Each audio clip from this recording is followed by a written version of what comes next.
The phone was ringing, and the unbearable electronic beeping ringer from my primitive mid-1980s phone was piercing my eardrums. At first, my eyes blinked rapidly, then I rolled them like a disrespectful teenager to their parents as I shook my head slowly back and forth in disgust, thinking to myself, man, I forgot to turn the ringer off. Again. I didn't even move. I just laid there motionless, letting it ring in my lifeless, static bedroom, praying that somebody else in the living room would hurry up and answer the darn thing so I can go back to sleep. It couldn't be for me anyway. No one ever called me that early.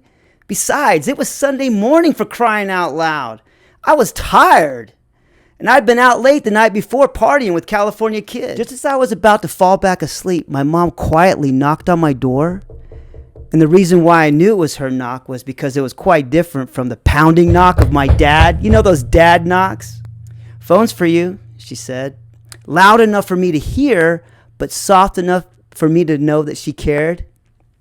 Opening my eyes again, I forced and strained them to look as far up as they could so I could see my Emerson digital clock radio, which sat on the headboard of my waterbed. 8:57. Assuming it was California Kid, I yelled at the door over my left shoulder, "Tell Kid I'll call him back later." As I was complaining to myself, what could he want this early? Man. Then my mom goes, it's not California Kid. Well, then who is it? I think it's a tenants girl. What?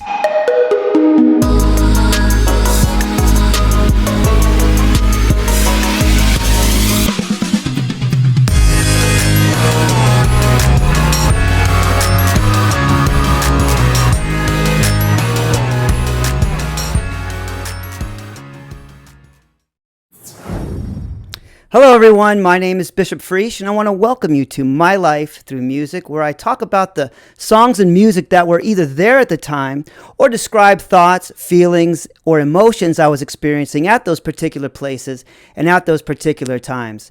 And the song that represents these memories is Let Me Kiss You by Morrissey, released in 2004. Quote, "There's a place in the sun for anyone who has the will to chase one, and I think I've found mine. Yes, I do believe I found mine." End quote. When I hear this song, I am transported back to a place and time where I did have the will to chase someone. I had found mine, and yes, I did want to kiss her. This is not only a great song, in my opinion, it's beautiful, romantic, yet it's also dark. There's something about this song, and I can never explain why, but I always feel that there's a shadow looming in the background. Why? Could it be the mysterious, genius knocking sound at the beginning that continues throughout the entire song? Could it be the melancholy, sad strumming of the acoustic guitar? Is it the discovery near the end of the song of kissing someone they, quote, physically despise, end quote? Or is it the unexpected and beautiful string section that comes in at the very end, desperately trying to make the listener happy despite the morose allure of the song? But it knows it can't, and it never will.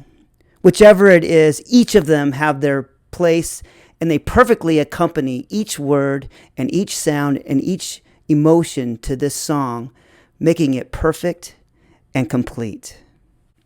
So after hearing my mom's voice trail away down the hallway, I slowly and lethargically rolled over towards my desk where my phone was. It was just resting in that cheap plastic holder that was screwed into the wall. Shoddy work at best. My work, of course, but shoddy nonetheless. And there were already a few holes in the drywall where I had screwed it in to hang it, but the screws had worked themselves out after constantly picking it up and hanging it up over and over again. When that happened, I just screwed it back in an inch over to one side or the other, and I just rehung it. And I know that had to drive my dad crazy seeing all those holes in the wall. I grabbed the phone and said, "All right, Mom, I got it." Then I heard it click on the other end after she hung up. Remember those days? The days when the other person on the other side in the other room, wherever it was, had to actually hang it up. If not, they could listen to your phone conversation, or you could hear the background noise. Trying to sound more awake than what I really was, I said, "Hello?" My ears were met with a bright, chipper, and much more awake voice than I was on the other end, saying, "Hey, it's a tennis girl." "Hey, what's up?" And then she was like, "I have to go to the mall and a few other places today. You want to come?"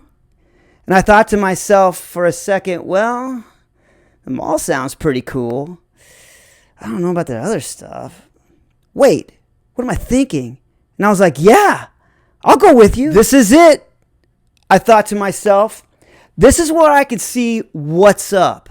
If I don't do it now, I'll never do it. After the night out dancing that I talked about in the previous podcast, the tension between us the days and weeks after was becoming greater and greater. And in my high school mind, I really wanted to take things to the next level. But I was being cautious because I still didn't have a good read as to how she felt. Plus, there never seemed to be the right time. And those conflicting thoughts and energies were torturing my young and fragile soul. Then the words, "Okay, I'll pick you up in about a half an hour," brought me back to the present. Yeah, cool. She picked me up, and as we were walking to her car, we tiptoed around mud and small puddles of water due to a rare Arizona thunder shower the night before. I grabbed the handle of the passenger door of her car, and for what was only a split second but felt like much longer, I thought to myself, all right, here we go. No distractions, all alone with her. Will I really be able to find out what's the deal? I swung the door open, plopped down in the passenger seat next to her, exchanged a tacit smile, and we took off. The conversation was pretty light with a mixture of joking and laughter, as well as several nervous and curious glances bouncing off each other, as great music from the stock radio provided a very open background and a great environment. But as we talked more, it started to feel like the mud and the small puddles we left behind at my house weren't the only things being tiptoed around. Both windows were down as we pulled into the north side of Paradise Valley Mall, allowing the remnants of cigarette smoke out and the cool smell of recently fallen rain in as it mingled beneath her perfume. It was still early and the mall was just opening, and only a few cars scattered the wide open parking lot. I turned my head to the left as I watched her slowly and carefully park the car.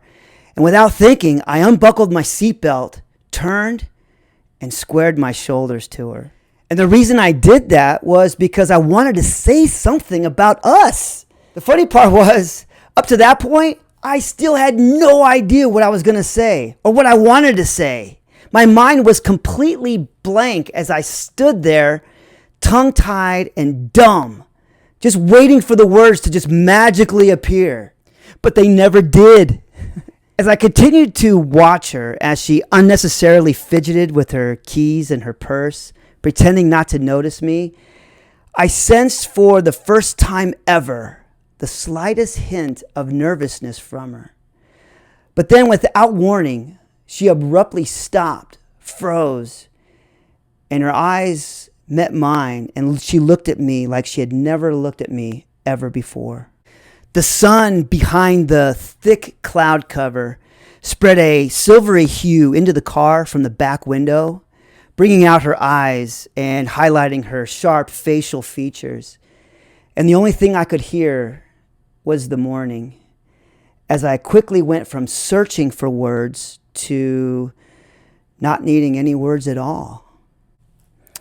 An anxious and shaking hand reached out, then inexplicably got more and more confident as it slowly got closer and closer to her face, and softly cupping her cheek, I kissed her.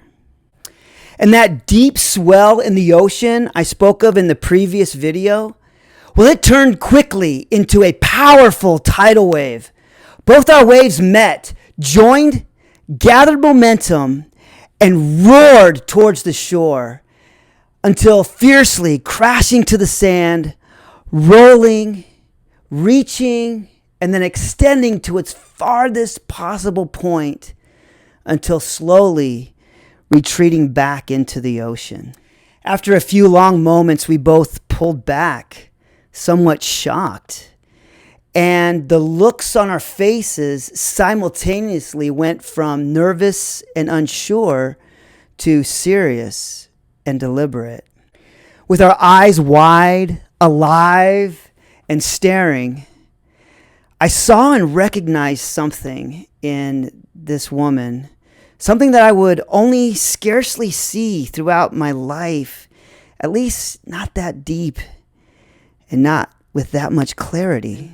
At least up until now, I would only see it in a unique few. I can't and I won't speak for her, but judging how she was looking at me caused me to believe that she saw it too. So when the song gets to the point where it says, quote, "But then you open your eyes and you see someone you physically despise," end quote, that part of the song, thankfully, did not apply. But the next verse, quote, "But my heart is open to you," end quote. Well, that part did. And on that day, my heart undeniably was open to her, and hers was open to me. What was going on? What was this? Were we falling in love? And if we were, now what? I mean, I wasn't prepared for anything after this. In a matter of minutes, I was changed on the inside, hurled into someone and something else. But hurled into who?